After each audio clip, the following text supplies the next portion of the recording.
for the WeSERV Association of Realtors. So it's a pleasure to be here. I always enjoy coming and speaking to your group. So I thought we'd start with, I know you just had a speaker, what was it, Kim, a couple weeks ago on Taiwan Semiconductor. So I thought we'd start with that. You already know where it is, you know what it is, and how many jobs will be coming, particularly over the next few years. Their phase one is going to be completed later this summer. So that's amazing that that's that fast and that we'll be having those jobs here. I hope as part of that presentation, they talked about in the city of Phoenix, they have the main campus where you think of it around the 43rd Avenue alignment. And then they have another set of commercial property that they zone that is off just a couple miles to the east of that. That's part of that whole Taiwan Semiconductor project, let's just call it. Because what they're trying to do is not only getting Taiwan Semiconductor, but you're getting all those ancillary supporting companies, right? So you may have seen that just recently there was a ribbon cutting, as in I think it was last week, for the chemical company that is critical for Taiwan Semiconductor to operate. So if you start thinking about all the ancillary businesses that are support so that you can get those chips, well, it takes a lot of ground to do that. And that's why City of Phoenix ended up coming in and rezoning last year, those two big chunks of ground so that they know they have dedicated area for those support companies like the chemical company. So the chemical company, their first phase is gonna be up and running by 2023. It's over 900,000 square feet. So once again, even though it's supplement to Taiwan Semiconductor, it's not a small facility. And that's the type of things that we're watching come in. With that means you're getting an increasing number of jobs. And that brings us to the next thing. How do you figure out what land's available and where it is? If you look at your map, and you should all have this packet. Oh, good. Parker, can you ride the gain on this? Because my voice hates this microphone. That would be excellent. Thank you. All right. The first thing you're seeing, that cover map, that is the state, the ownership of state lands. And what you'll notice is that we have a lot of state land. State land is that pretty blue, blue that's very close to the color of this. All right, that's a lot of state land owned. If you know anything about the State Land Department, and we had Lisa Atkins, who is director of the State Land Department here on our stage in 2016 to talk about this very thing, because we could see what was happening. With that much state land owned in the West Valley, how do you start developing? Well, as you can see, there's been state land sales. We know some state lands have been leased. If you look in your packet, this is just a real quick sort of heat mappy type of thing of the housing developments around, somewhere close around that northwest area where Taiwan Semiconductor will be going in. To just give you an idea, there's already existing new homes coming in. I know already, and you can find this out too if you go to the cities, they have entitled units already. So we know that there's over 150,000 entitled units in the West Valley. Phoenix already has entitled units as well, meaning that the city's already done their part, right? We want housing. This is the type of housing. Oh, by the way, this is the product, right? It's already to that point. What they need now is a builder or developer to come in and do that. That is what they've been looking at. And what's a big hang up right now for builders who dearly want to build? You have to get product, right, to build it. Yeah, labor, materials, and then the costs are going up. So that is one of our biggest issues right now in the commodities market and supply chain issues. Now, will that get cleared up at some point? Boy, I sure hope so. But I'm not sure we're not going to go through a whole lot more pain before we get to that point. If you see what's going on in the trucking industry, and you watch what's going on in the industry, energy industry, you pay attention to what's happening to federal land leases as far as lumber, raw materials, energy. A lot of those leases that we had a few years ago have been nixed. The question is, will some of the congressmen and women who are saying, wait a minute, maybe we're a little too fast on that, because guess what? That whole renewable energy thing y'all want, it's not here yet, and yet we have to function. We are literally seeing those conversations happening in Congress right now. And that's part of our problem. Unless they can find a way between the president and the Congress to come to terms with the fact that we need energy, we need lumber, we need gypsum, we need all that to come out of that raw material to come out of the ground now, and then have a system to transport to where it needs to go along the way being manufactured and processed. unless we have them come to grips with the current reality of physical world, then we're going to have a bit of a time problem going forward for all of this as well. It might even get any tighter, depending on who you're listening to in those different industries. I read lumber, manufacturer rags, I read trucking rags, I read all sorts of different industry rags so I can get a better handle on it, because they all are talking about their part of the world, right? Mining. In fact, we're going to have a mine come in. One of the mines in southern Arizona is going to come into our Santa Cruz County membership meeting in a couple of weeks and talk to us about their mine and how that's working.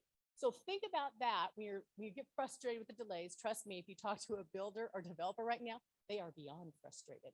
I was just speaking to a gentleman from Toll Brothers who was talking about some of those increases. Lennar was saying last year in some of their subdivisions, those delays, those increase of costs were increasing the price of their house as much as $100,000 a unit at that time.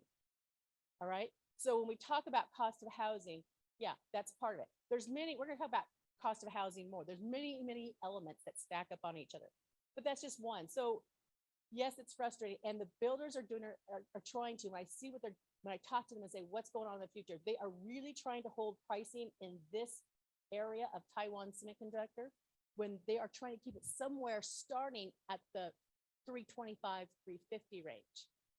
That's where they're trying to hold it. No, it's not, probably not, but so that means that they're eating some big costs up front right now. So we'll see, but that's their goal, shall we say. So one of these pages, you can see I blew it up. If you go to the State Land Department, Arizona State Land Department, you can find all these maps and they're interactive.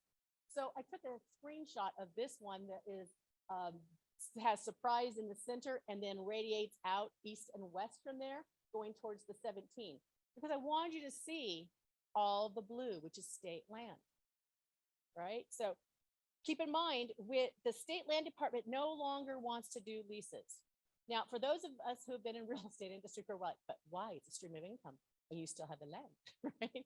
A lot of wealthy people in this world have gotten wealthy because they kept the land and did the lease thing, long-term, short-term, whatever it was, lease the land, have someone build their own building, do the whole thing, whatever it is they wanted. And they got wealthy that way. And so the State Land Department a few years back was doing leases. Turns out State Land Department isn't very good at negotiating leases. So they decided not to. Now I have talked to them and I've talked to a couple of state legislators and said, guess what? We can help with that problem. We have people who know how to do that. So amazing. So if you want to come to WeSERV and talk to and get a list of our agents and brokers, I'm sure one of them, if not more, if you talk to them, can help you. So far, they're not taking this up on our proposal to go check out our membership. The other part of this is because a lot of you work all of West Valley, if not other areas as well. I blew up the land ownership for going south below from northern into the Estrellas. In case you don't realize it, Avondale does reach south of the Estrellas. City of Avondale reaches to the other side of the Estrella Mountains. Last year, City of Avondale and Goodyear entered into a contract. And they said, we want to have a road go through those mountains so we can access the backside, right? So even though it's City of Avondale land on the other side, Goodyear is going, yeah, we'd like to have that traffic coming through and coming into, because if you go to southern Avondale and southern Goodyear, it's hard to tell where one stops and the other begins. So they're working together on that roadway that will punch through those mountains. I don't know if any of you have ever been to the other side of those mountains or read what's on the other side of those mountains. Have you been there? So the south side of the Estrellas. Yeah, you went down, so you were able to see. So right now it's ranches, it's other types of private concerns over there, just hanging out in rural Arizona. Looks a lot like desert if you drive by. If you drive through, make sure you have an off-road vehicle because it doesn't like cars. So you can go over there and look right now, but think about what that future opportunity looks like, because if they're punching a road through, how long before other things start happening? So those of you who have people who are saying, oh, what I'd really like is a house on 5 or 10 acres. You may not be able to afford it this side of the Estrellas, but you might be able to afford it on the other side of the Estrellas right now, today. They're talking about in the City of Avondale, they're already got proposals from some resorts who want to build a resort going up that mountain, along that roadway, on the other way side to the other side. In the city of Avondale's general plan that they just updated, they talk about what they foresee in that area. And remember, your general plans are generally a 10-year span. So they just included that part of Avondale as something other than, oh yeah, and by the way, that's Avondale. In their last general plan, they included, oh yeah, that's Avondale, and here's our vision for that part of Avondale. They want to keep it sort of that rural Arizona type of feel. There will be some commercial in there, but it's going to be that lower commercial that caters to agriculture or caters to residential it's not going to be those big data centers. Their data centers are up there off of Buckeye and all that, lower Buckeye. But they're going to keep that area more of what it is right now. So going forward, if you're in residential or commercial, that might be an area, an untapped area to go look at for your clients, particularly those future thinkers are saying, I wonder what this world is going to be like in 10 years, and I want to get in now. That might be a place to go. So along with that, in the state land, we're going back to state land department. So where do you find those lands in the state land department? Those all that blue. Your client comes in and says, I identified this chunk of land. You go into state land department and on map it says, we own that. How do you end up buying it? Well, the state land department announces their auctions. They have land auctions. And they work very closely with your cities and the counties to make sure that when they put a chunk of land up, there's some kind of plan. It's not just random. They do, however, take one-off offers. You can actually go to the state land department and say, I've identified this parcel you own, and I would like to buy it, and they will entertain that offer. You don't have to wait for an auction. That was something that Lisa Atkins was very clear about. You can come talk to us. We'd love to talk to you about selling a one-off somewhere. If it's a big chunk, a big parcel, a big chunk of land, then they're going to be working with those cities and those counties and that's when you hear about the auctions. They've already talked to the cities, they already talked to the counties. When Apache Junction annexed that big chunk of land last year, the county, both counties, both Pinal and Maricopa, because it sits there right on the line, Apache Junction, Mesa, Queen Creek, they'd already had that conversation about, well, what are we going to do there? What's going to look like? So when Apache Junction annexed that, they already had a good idea what was going to go there. They already knew we were going to have residential master plan. They already knew they were going to have commercial and where it was going to go. That had already been, and they already knew where their water was going to come from. They already knew where the electric was going to come from. They already knew the transportation plan that they were going to have to come up was going to have to address certain issues. So the state land department of those big chunks does work with the cities and counties very closely. And so how do you find out about what's going up for auction? Well, this is the auction list as it was last week, and that is on the state land department. So I just gave you a quick print off of that so that you can see what that particular auction was. And then you can go in there and as you can see, everything's hyperlinked. So you can actually tell what that is. And then when you go into that hyperlink to that property, it's going to tell you all sorts of things. It's going to give you information about water. It's going to give you information about transportation resources. It's going to tell you what the ecological things. They're going to, a lot of times they will have done enough work. The state land department will have done enough work. They'll say, yeah, here's the types of federal and state requirements for environmental impact you're going to have to go through that we know for sure. Or we know there's a cleanup. Here's the type of cleanup you're going to have to do if you take over that property. So they do a pretty good job of at least getting you that rudimentary information. So when you look at it, you can start part of your initial due diligence is already provided for you. So that's a tool you can use when you're sitting there with clients who are saying, oh my gosh, how do I figure out what's going on with all this blue stuff called state land? Now, you can help them and you can direct them to that. And maybe it becomes a marketplace given where we are going in the West Valley and how much, as you can see, state land is here. It becomes an opportunity. And don't neglect your city. So if you're going down I-10 in the West Valley, there's chunks of state land right along I-10, not just up the 303, northern 303, which is what most people think of right now. There's chunks of state land in the middle of Glendale. There's chunks, so little pockets here and there. Maybe some opportunities for you. So when we talk about homes and residential going up there by Taiwan Semiconductor, here are some of these, and this is information that's 30 days old, between 1 week and 30 days old. I just picked out the biggest ones. It's not totality. It's just to give you an idea. So we know that Shea Lennar, PHK Development, which is custom homes, and Toll Brothers are all active in that area. They already currently have something up there, or they're adding on to what they have up there, or they're getting ready to build up there near that area. D.R. Horton won the Arizona land auction in December of 2021 for their 416 acres. Now that's up east of Cave Creek and just south of Jomax, which is around that other second group of Taiwan Semiconductor already zoned properties that Phoenix put in. So you've got those two locations. And so that they're already going in there already. Now, DR Horton and Ashton Woods already had that other set of state lands that they got just west of Taiwan Semiconductor. I'm going to say June-ish of 2021. So that's, I didn't put that on this list because that's sort of, we already know that that happened. Community preservation partners, because not only do we have ownership homes, but we also have rental homes. So what goes on with the rental stuff? Well, this is a sample of what's going on. As you know, we have investors from out of state buying some of our older apartment buildings and then rehabbing it and rejuvenating them. A lot of times those investors are from Washington State or California, and then they're turning them into some of those luxury higher end. But those apartment buildings right now are serving the working class, the working force. So you've just bumped that price point up, and sometimes that means they can't crack that nut. So Community Preservation Partners is coming in, and this is a sample of some of the private organizations who are seeing this opportunity. And they have already purchased a building at 19th Avenue, just south of Union Hills. And so in this area, that a renter who is working up in that area, or one of those subcontracting companies that support Taiwan would be living. And they're going to rehab that building, but expressly for the workforce. So it will be an up-to-date, modernized building, but it will be price point at the working class, so that they know that people who are working in any of these companies or any other jobs that already exist in this area can afford to rent those places. So that's the type of now market-driven changes up in that area that we were starting to see, with that recognition that we have so many workforce housing issues now coming to an area that really didn't consider itself that crushed for workforce housing until about 2 years ago.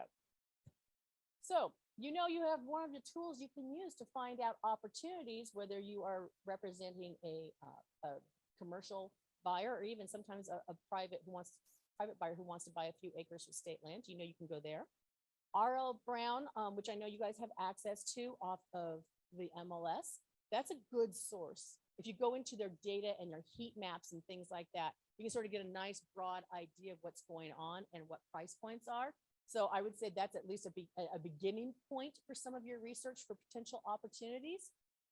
Phoenix Business Journal. Do you guys read the Phoenix Business Journal? Great source, as well as AZ Big Media. Do any of you read AZ Big Media? That's the second, I would say Phoenix Business Journal and AZ Big Media are the two biggest sources of what's coming now, what just happened, what to look for. That's where people are placing their deals to let those reporters know, hey, I just scored a deal, here's what's going on. So I would say those two sources, that needs to be regular reading, in my opinion, both of those.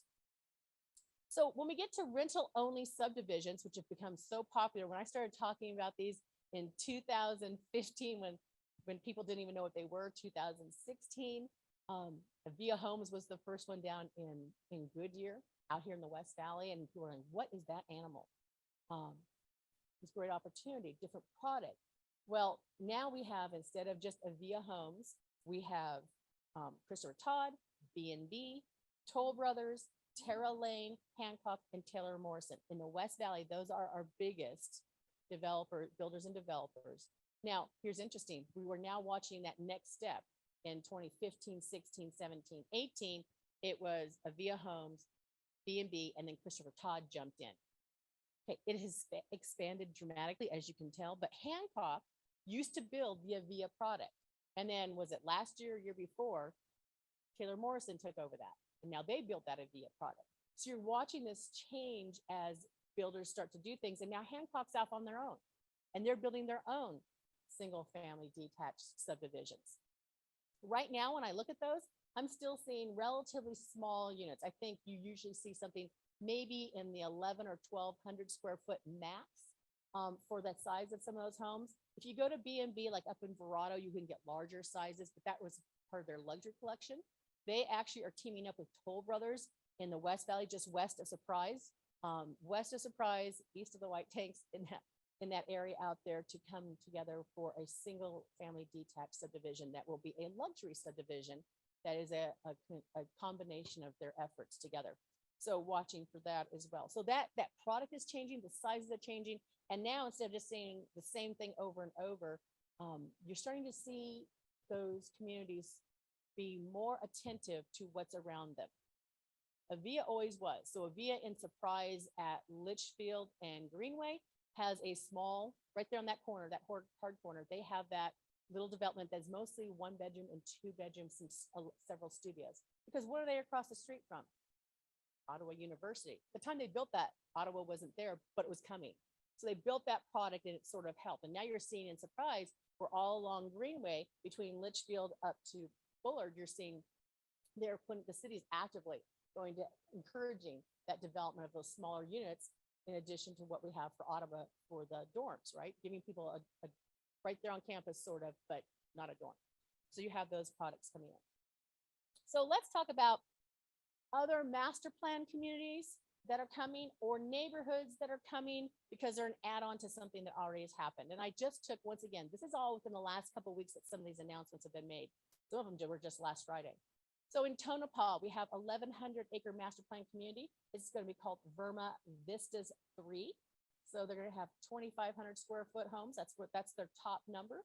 They're going to have 500 multi-family units in that master plan community. They'll have commercial and industrial. It's at 427th and Narramore. You have Douglas Ranch, which I'm sure you've all been following Douglas Ranch now. So it was Douglas Trillium, and when Nikola Truck Factory was going to have that carve out at the southern portion of that property, that was going to be the catalyst for Douglas Ranch at the time. When Nikola went down to Coolidge, then that land stayed, and everyone thought, we'll never see a house or anything else there for at least 15, 20 years. It was a short 15, 20 years because it's been 3 years. And last year we were getting builders saying, yeah, I'm going out to Douglas Ranch because I can still buy platted lots. I can still buy this at an affordable price. I got a pent up marketplace. And so that's where they were going. Yes.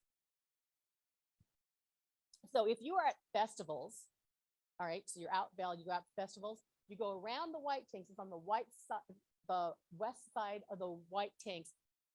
Was it 20 minutes or so away from festival? So yeah, it used to be out in the hinterlands, right? Yeah, pack a lunch, it's going to be forever to get there. Now it's close. and their day has come much faster than they realized. So Douglas Ranch, builders were looking out there last year.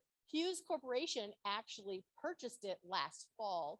And if you know that, that's the Colangelo Holdings who had that. He had that for a long time, Eldorado Holdings. And they still have a 50% interest in the Trillium part, which is the master plan housing community part of Douglas Ranch. So you have the commercial, you'll have the residential. That area was always planned to be a smart city. It was planned to be a smart city before we had the Belmont stuff come. So it's still going to be a smart city. We'll just see what the current rendition of that smart city looks like. But the Trillium part of it, which is the Colangelo, Eldorado, has 50% of that housing. It's 3,300 acre master plan community. When it's built out, they're saying originally they thought it would take 15 years, but the update last week was, yeah, no, we're looking at this right now with pent up demand, less than 10 years to build out. And some of the builders up there are saying, yeah, I think more like 5 to 7. So we'll see what happens there. It is already, there's already people saying, I want to buy whatever you're building there.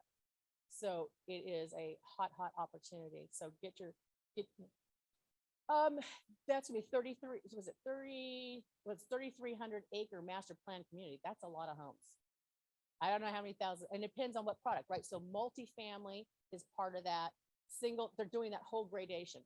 Multifamily, then you go to smaller units that are sometimes attached, right? The duplexes, that type of thing. And then you go to single family detached, and you go up to a more luxurious in terms of acreage and square footage of house. So there's a whole range. And there are, last time I heard, there were 10 builders out there trying to get contracts. And I don't know what it is. I mean, that was a few weeks ago. Heaven only knows what it is now, because last fall, it was 5 builders out there. So that's how much interest there is and how fast it's growing. In Goodyear, we have Terrasante, which is southern Goodyear. It's about 18 miles south of the 10. It will be near, if you looked at maps, you know where the 303 projected 303 South Loop is. It's as you come around that loop, that's where it's going to be. Is in that area. Taylor Morrison, D.R. Horton are building that right now, or will be building it as soon as it gets final approval. It's gonna be single family, detached, multifamily, luxury, and active adult. And it, as is happening all across our West Valley, one of the things that the cities came together on a few years ago was, gosh, we have this county trail system. When we have housing developments, no matter where they are in this West Valley, we want them to connect to the county trail system if that county trail system is available. So all the cities have been doing that. If they have a new housing development that is in any way along that trail system, sometimes it goes through the middle of the community, sometimes it goes along the edge of the community, just depends on where that trail system is, but they are embedding that trail system so that you will be able to walk the entire West Valley trail system from one end to the other. And you will just see all sorts of things, all sorts of new homes and commercial development. So I'm going to ask, what's our timing look like? Kim, how much more time do you have? 10:30? Okay, great. All right, then I don't have to talk twice. All right, also in Goodyear, we have Lucera at Estrella. So you already know about Estrella, but this is Taylor Morrison just bought 20 acres there to end up there, to add on to their community holdings in that area. End of 2022 is when they're saying those houses will open, that new addition. Avion at Ballpark Village, that's in Goodyear, obviously not too far from Ballpark. And Lennar just purchased 75 acres there. They'll become 327 lots current at first phase.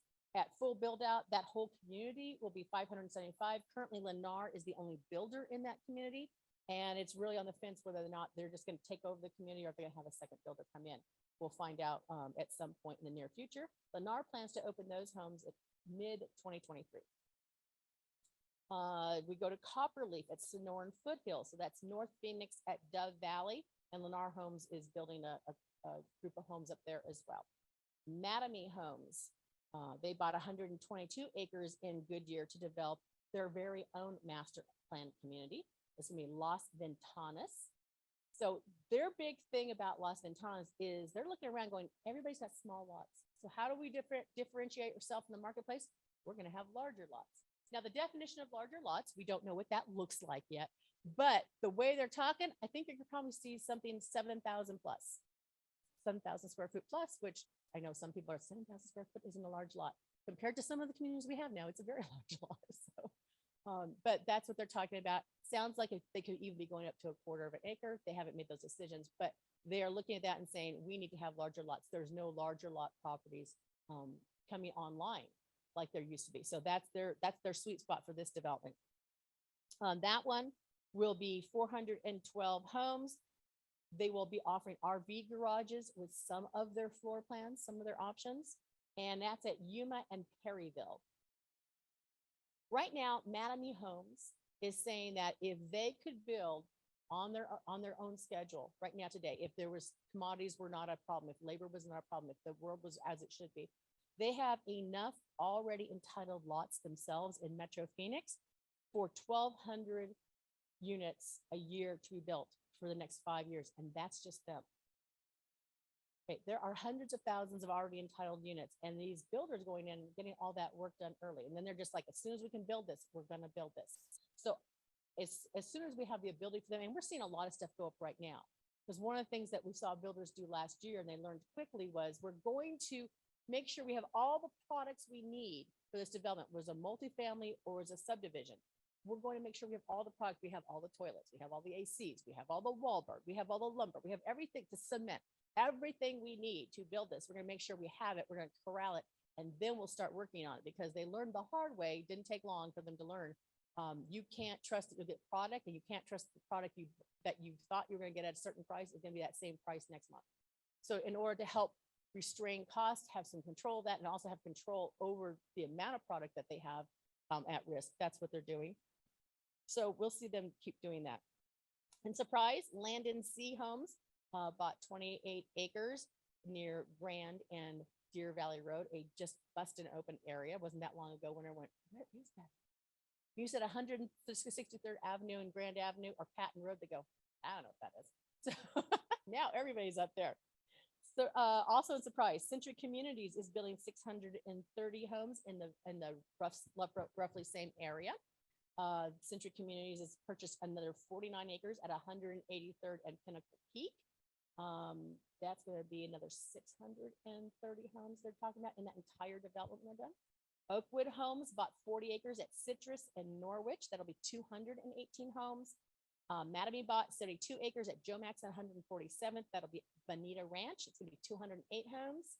And that one's a lot of those, because of the area, you know, the trail system that they're connecting to the trail system. City of Surprise has that as part of their zoning when they start to put together their land development ordinances. Mattamy's talking about they're going to start selling in late 2023 for that Bonita Ranch. Portland bought 28 acres at Grand and Deer Valley. So those are some of the ones that are the most recent. Glendale, you have Glen 91. So this is going to be luxury apartment living, a true luxury apartment building, as you would feature it in your mind. If you thought, what's a true luxury building look like? That's what they're going for. It's 296 units. It's on Glendale Avenue between 91st and 83rd. They're hoping for a fall 22 opening. So watch for that. El Mirage, Village on Greenway. That is seven duplexes, 60 triplexes for a total of 194 units. That is a rental only multifamily, but sort of smaller rather than the tall buildings or the wide buildings. They're doing those smaller ones so that you can have more of that internal neighborhood feels what they're hoping for, since it's El Mirage, and that seems to be a feel that those home residents really like. They were supposed to open this month, but they have announced that they'll be backed up, hoping to open in March. So watch for that. One of the handouts you have is entitled, Where Do I Find Available Development Opportunities? It's this one right here. Ugly, but it's just a set of links. And the reason I put that out is because a lot of times members will say, gosh, I don't know where to go in a city to find out what's going on. And there's so much going on. We had last fall, we hosted 4 city economic development bus tours, and we packed every single one of them very quickly. We had a 55-person bus. Our first city was Avondale. And the reason was there's so much going on. How do you really start getting a handle on it? So we did Avondale, we did Queen Creek, we did Casa Grande, and we did Sierra Vista. Those were our 4 pilot cities to see how this went overall and how our members liked it, how the cities liked it. I'm happy to say everybody liked it a lot. So we're trying to work on it, how we can get more of those bus tours over the course of 2022. And the idea is we put the mayor and the economic development director, sometimes with the economic development team, on that bus with our members. And we took a tour of that city for an hour and a half, because invariably people would say, I worked over here in this city, but I didn't know about that, even though I thought I knew what was going on. I go to P&Z meetings, I go to city council meetings, I read the paper. There's so much that you have a difficult time hanging on to where it is and what's going on and what the next thing coming is. So the bus tour was a really quick and easy way for us to get a handle on it. And then after we toured the bus, we hosted, depending upon how early in the morning or how late in the afternoon, we hosted a lunch right after. We'd off board, have an hour where we ate lunch, and then we had the mayor, city economic development team in the room. And it was a chance for our members to say, well, what about this? Or how about that? Or I have a client who's having a problem with this over there. Can you help me with the zoning department? And the answer was always, yes, can we get together? So the biggest thing I wanted, though, from every single city, and I told them, we're on the bus. We're people who are in lending. We're people who are in real estate, commercial, residential, agricultural, right? Whatever's going on, industrial. So when you're giving us this bus tour, tell us what's available in terms of what the knowledge is for the city for what's available, who has these parcels. And we had every single time the economic development directors, really, you want to know that? Yeah, we want to know what's for sale and lease and what you're looking for. What's your plan? What would you like to see on that? Because a lot of our cities have what's called flex zoning. So flex zoning, if you don't know what that is they say, here's a piece of land. You can put anything that is commercial, industrial, residential, and manufacturing. So they go through all their zoning code and they go, okay, in this area, what would be good? So you can go into an area, particularly around opportunity zones that have data centers or manufacturing or industrial. And one of the things the cities understand, and we have helped them understand, is you're putting all these jobs in down there, but you got no place for anybody to live. So do you think perhaps residential as part of that would be a great idea too? And so more of them have said, that is a good idea. We're talking about conflict. So now we're talking about conflicts within a city's own ordinances about what they want versus what they do. We put all the jobs down here and then we tell you, we don't want you to commute to your job, but you didn't put housing there. So let's talk about not conflicting with your goals yourself. And we do a lot of that in my department. We go into cities and we say, you have this goal, but ordinance A and ordinance B conflict with each other and don't achieve your stated goal. How can we help you figure out what's a better way to go? Because now you've stymied people. And we have cities right now where they are not getting the economic development that they should get because they are so conflicted within their own ordinances. The builders and developers and landowners cannot figure out what to do or how to do it. And what's worse, neither can the city. So we have a couple of cities right now that we are sitting down with and saying, okay, here's your problem. They think they are business friendly, but they're not, because they're saying, come on in, we want you in our city. But then businesses are looking at the time and cost to build, the frustration element. We have, one of those cities right now is Peoria. I was talking to a home builder last week and we were talking about the delays because I'm aware of it on the small business, small development part, because those people who will talk to me all the time, or members who are representing them will talk to me all the time. So I just said, what's going on with you guys when it comes to that? He goes, oh my gosh, just the inspection hurdles and conflicts within the inspections themselves. Peoria is getting a reputation in the new home building world as, you know what, if you can go somewhere else, you should do that because they're gonna stop you. How long does it take for them? And they do this thing where they come in and everything's swimmingly, and then they all of a sudden they do an inspection and say, oh, but we wanted 3 trees there. And they're going, what 3 trees? What are we talking about? Oh yeah, we want 3 trees there. In the entire 6 months we've been working with you, you've never said 3 trees there? Why 3 trees? Where did that come from? Oh, it turns out our landscaping ordinance in the city says you have to have 3 trees.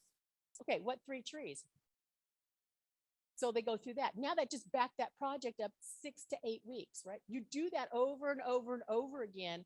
It becomes costly, frustrating, and prohibitive for someone to do something. It happens at a smaller level as well for people who are trying to put small commercial in. An office building and a parking lot. All of a sudden, out of the clear blue, when you think you're at the finish line, we got the darn tree thing again. Within that landscaping ordinance, and this is where we are really focusing this year because we have found this continuously.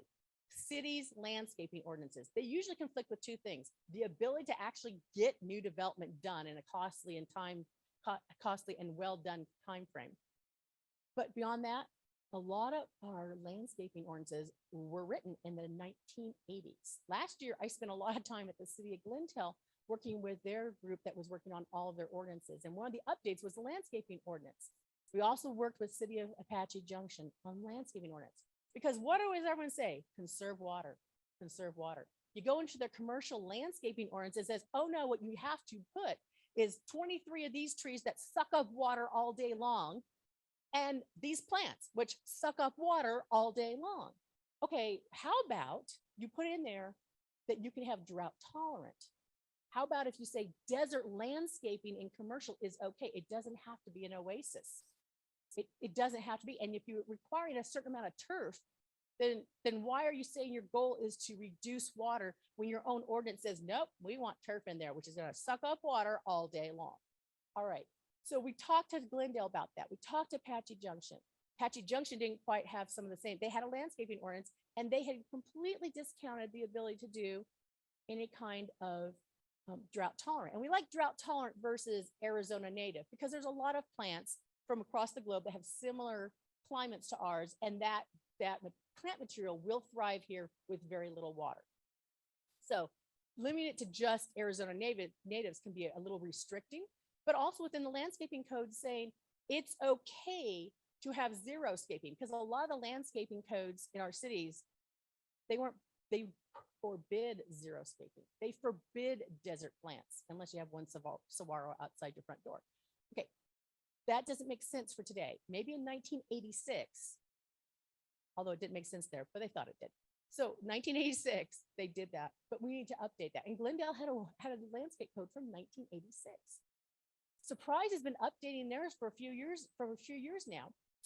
They've been very easy to work with, and we started helping them and giving them some guide points about what it's like to do business in Surprise when we were helping them with their sign ordinance.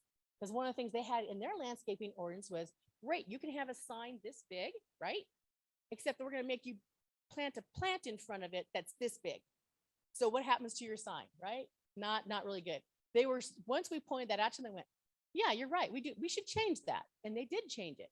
So some cities are very easy to work with. They just don't realize until you show them. So part of what we like to do is help them see their own conflicts and understand what that is. We've been pretty happy with some of the outcomes. So if you are into a city, a town that's within the WeSERV jurisdiction and you're just frustrated with all that, let us know. We will get together with you and with the city, and it's always a lovely, I'm not lying, a lovely conversation, because it's a lot of yaha things. Oh, I didn't know that. Wow, how can we change that? They actually look at us as a true resource, which is what we are. We have people who are residential, commercial, agriculture, raw land. They can help you. So we've had a good reception with that, the cities, as we've found them. So that's one of the pinpoints. Now, what does that do for the cost of, once again, housing or starting your business there? If you don't have to pay a mega water bill because you were forced to landscape with something that needs to be in Hawaii, then you do better, right? The cost of living there, the cost of having your business there just got more affordable. So it all is part of one big web. And that's part of what we try to do is show the cities and towns what you do over here. It's not a funnel, it's part of a web. So you have to think about all the ramifications as they echo out, and not just for today, but what does it look like in 50 years? You don't want landscaping ordinances that require Hawaiian trees, because 50 years from now, there's a really excellent chance you won't have water for that. So do we want to go there? No, let's not do that thing. So they all are understanding that, but the conflicts within code, I rely on our members to point those out, because you will run into them before I do. And I read a lot of codes, but I can't read all of them that fast. So please let me know when you have those issues, and we'd love to help. So that handout, where do I find available development opportunities? That is a list of our cities in the West Valley with a link to their economic development websites. Understand, we are now growing so fast that the city website frequently cannot house all of the economic development information that you or anyone else needs, or site selector needs. So a lot of the economic development departments have rolled off into their own website. Avondale's done that, Goodyear's done that, Buckeye's done that. So rather than have you hunt and peck, and what you find on the economic development website on the main city website is how to get a permit, that type of thing. How about we roll off into where the actual information is about what's coming, what's available, back to that interactive map that says, hey, this parcel's available. It's already zoned for this, this, and this. Well, that's what you'll find on these links. So that's what I took you to, was the best information to figure out what's going on. Frequently, especially the larger cities, Goodyear, Buckeye, Avondale, Surprise, they have interactive maps. So you can zoom in and see what's going on there. Now, I am not saying that that interactive map is 100% correct this day. I will tell you, all of those economic development directors do a really good job of trying to keep updated. Their goal is to update it every week. How fast is stuff moving? It's moving hourly. So you always want to make sure your client does their due diligence once they've identified something they're interested in and goes to the city economic development director. I will tell you right now, if you or your client wants to find out what's really going on and then figure out where all the tentacles are, your first and best stop is the economic development director's office. That is the person who has become the hub for everything in these cities. So they can say, oh, if you want to do that project, here's available properties. We know this agent over here has a listing that will work for you. They will take you on a tour. Then they will say, if you want to do the project, tell us what the project you want to do.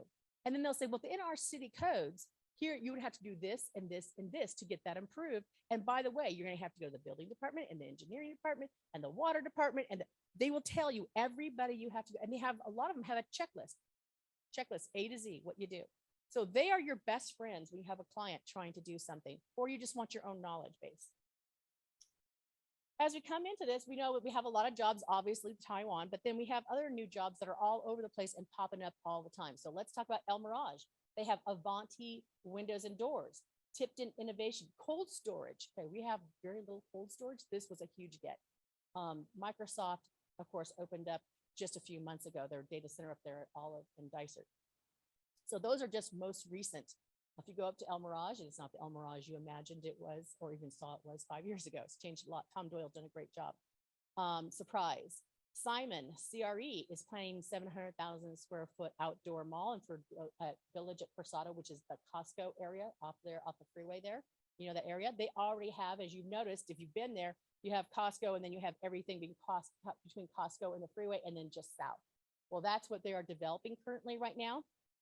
They already have, for that little part of it, they already have hard commitments from TJ Maxx, Home Goods, Marshalls, Five Below, PetSmart, Ulta, and they're going to put in a 500 unit multifamily south of that. So that whole chunk of land that goes like this and down. And you can go out there right now. They're moving dirt and putting buildings up as fast as they can for that. They also have restaurants. Two that are already committed to that is OHSO Brewery and Barrio Queen. And then in that same area, they're going to have, they're planning a hybrid health center. And then they're also going to have Fat Cats is planning to come in with a 63,000 square foot entertainment facility there. So that's going to be quite the area. Buckeye, we have Abrazo Medical at I-10 and Verrado Way. Core Power. Core Power is a lithium battery storage company. And they're going to be going in at SR 85 and Baseline. Jackrabbit Ranch Marketplace is at 195th and Indian School, and Jackrabbit Crossing is across from Fry's at Verrado, which that sort of little chunk of ground that was sitting there very sorry and sad for itself. Not soon not to be. So that's just the most recent things there. Goodyear, we have, of course, the Goodyear City Hall, the library, the Class A office complex, and the entertainment area. If you have not driven by the new City Hall that is going up so quickly. I know they said it would. I just didn't believe it could be this quick. It's supposed to be opening June of 2022. And I'm looking at it every week. I drive by it, and every week I'm going, yep, they're gonna make it. For those of you who don't know, Mayor Lord passed away around Christmas time. And Goodyear has a new mayor. So they had a memorial for Mayor Lord at this site a couple of weeks ago. So well attended, she was well loved, and I'll tell you, this was her baby. She wanted this so badly. If you saw our coffee with the mayor when Mayor Lord was here, she talked about this. And at the time, it was a dream, and everyone went, yeah, okay, someday maybe. And she was like, nope, gonna happen soon. And that was just a few years ago.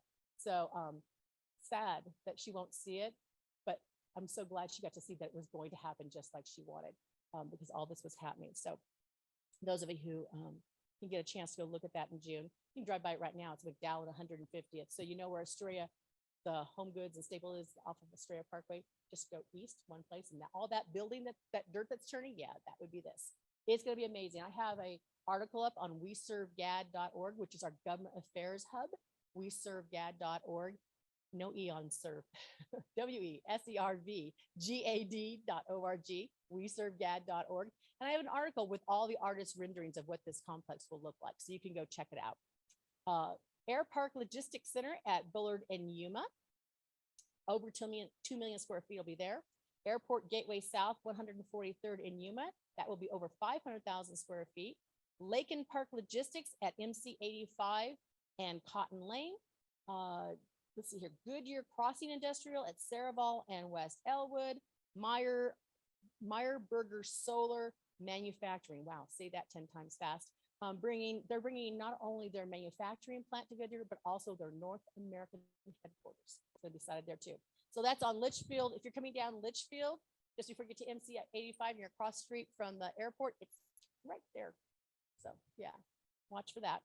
My Dog Toy, which I'm sure you have, if you've driven down 10 or been over on test drive, you've seen the building on what the heck is that? Yes, it's exactly what it is. It's a pet supply store, manufacturer and supplier.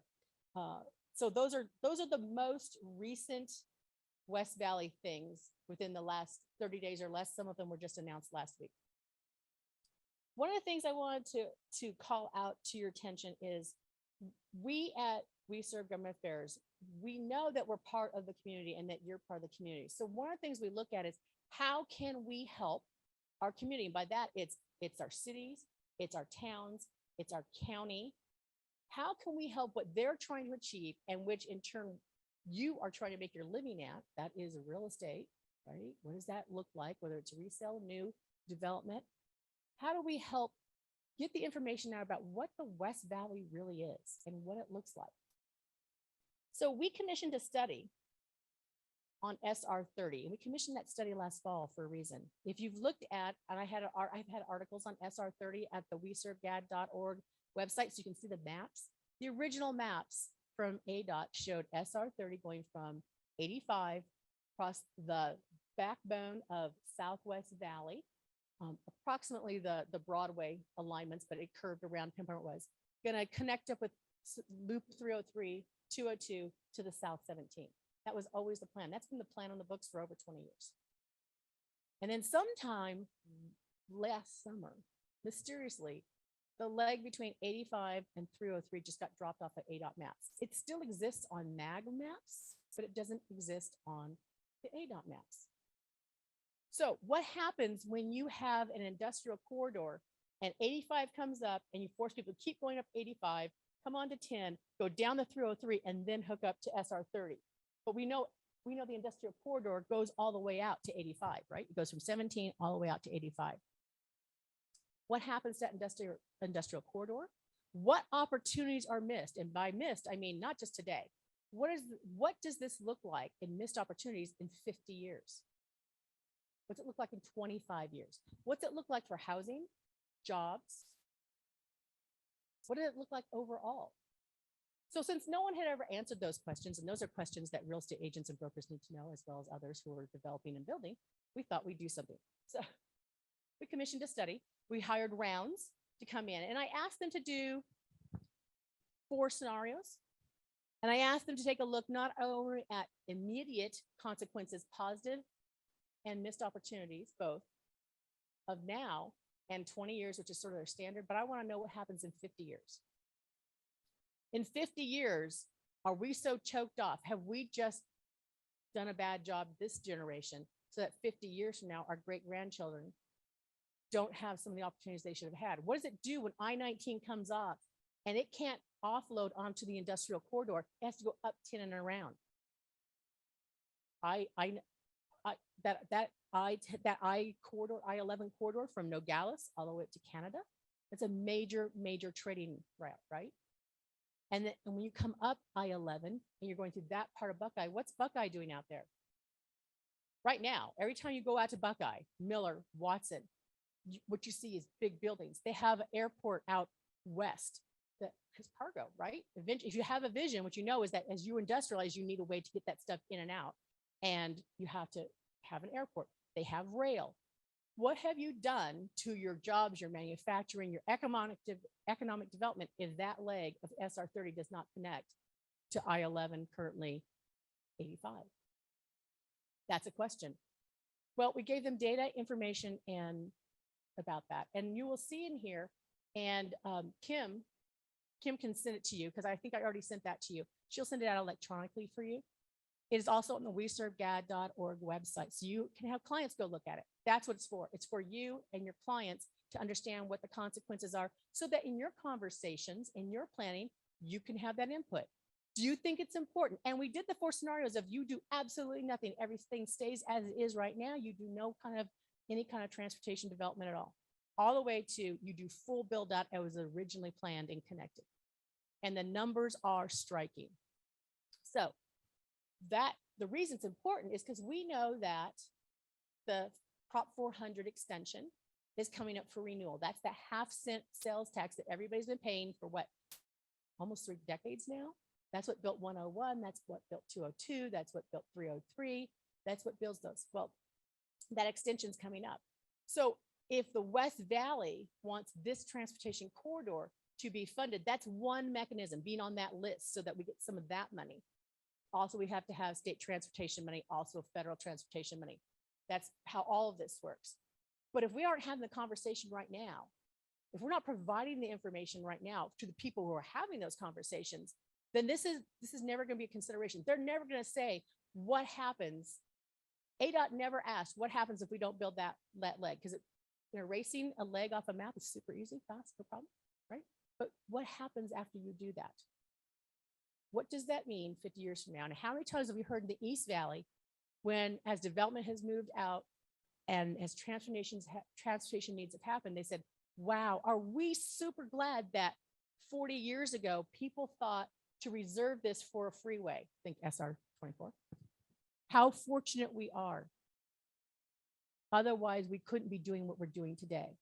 Well, I'm here to tell you, we are that generation that needs to make sure that 2 generations from now, they're able to say, wow, are we really lucky that group of people thought about what we would be facing and prepared for us to be able to do what we need to do to function.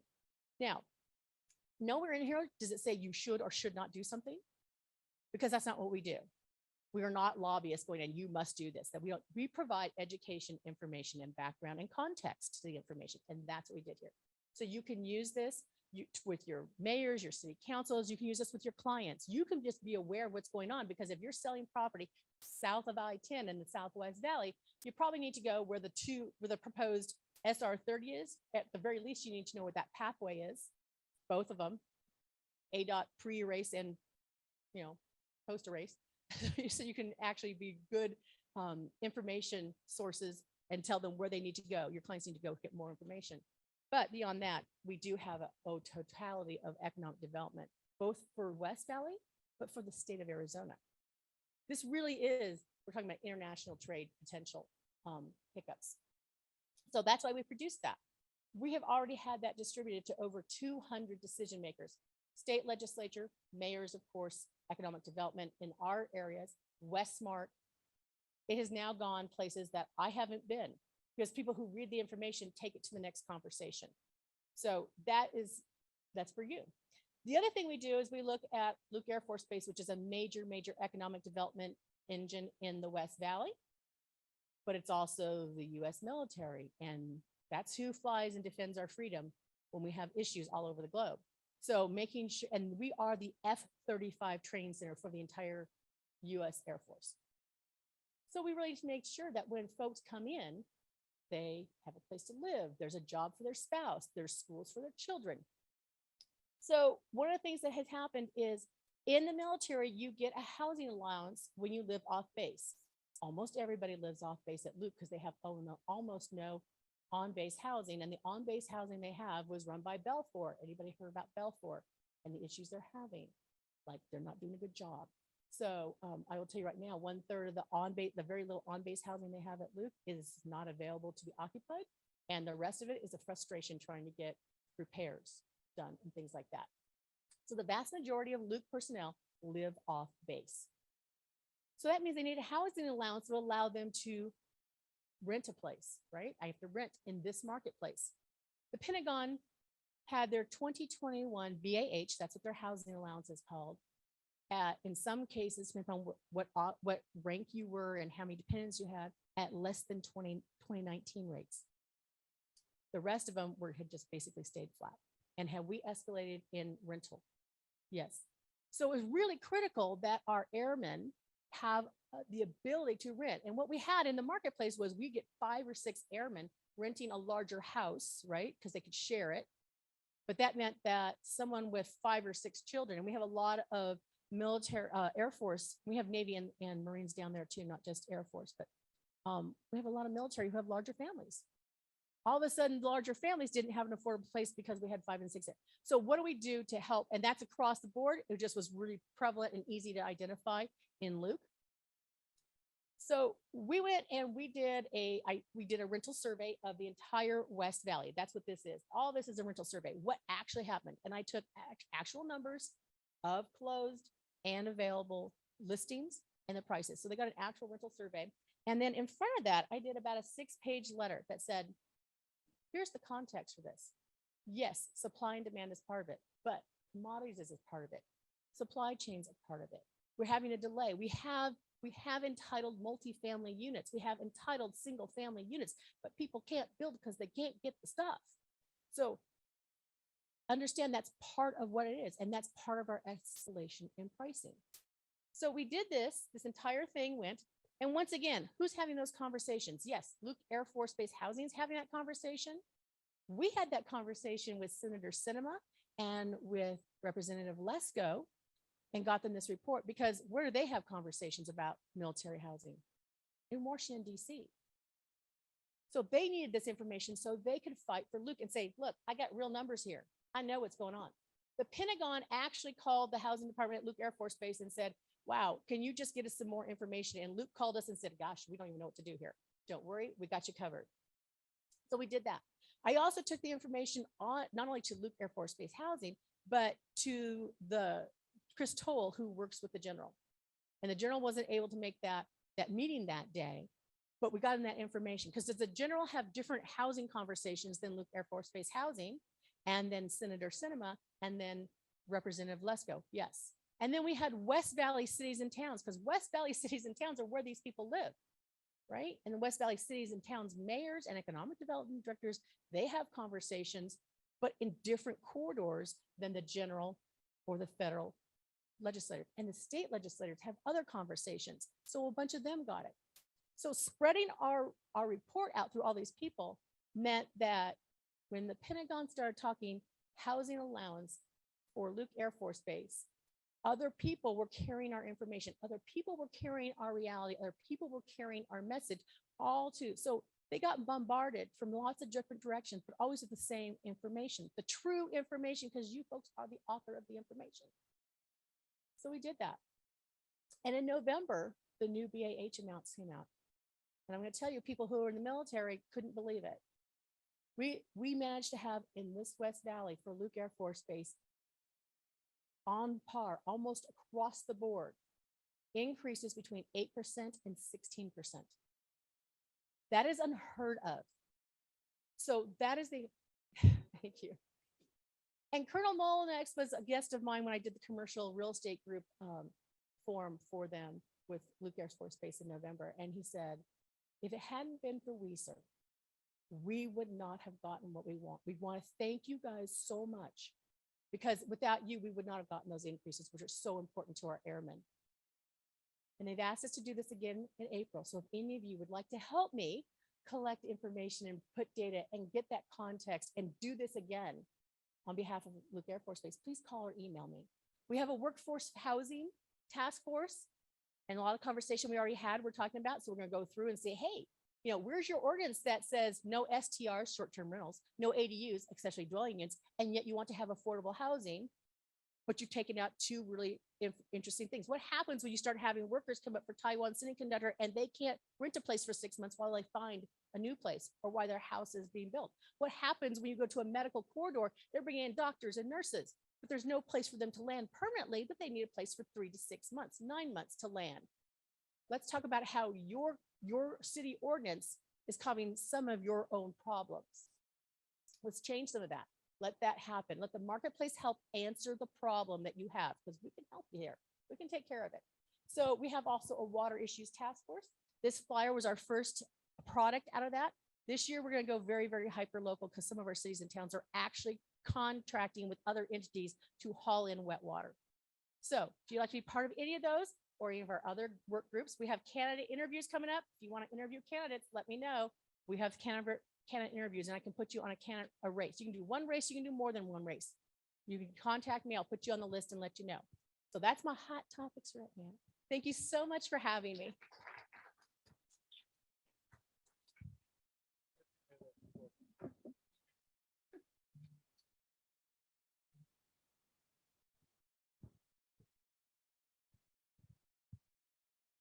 Well, thank you again, Liz. Again, like, is that some dense, powerful, valuable information? Yes. And like Nate just quipped up here, you know, thank goodness we're recording this as well. So obviously we'll have that out. So if you've missed a little piece of this, you can go and rewatch it. We of course sent out these handouts as well. So you've got that, you've got those links, all those kind of things that should be in your email. If you didn't see it, let us know, we can resend. And as Liz also mentioned, WeSERVGAD.org. amazing resource. Definitely keep your eye on that. And again, what I really, really appreciate so much too is that there are so many ways to actually get involved. I mean, again, I love hearing that piece about, for housing, the stuff for airmen, all those kind of pieces. Again, that doesn't happen without the data. And that's why it's so important for us to help support and, pay attention to all the efforts out there, gathering, collating, and then actually distributing that data. So amazing stuff. Thank you so much. And with that, it's 10:30. We're going to let you all move on out with your day and have a great month. Welcome to February, everyone. Thanks.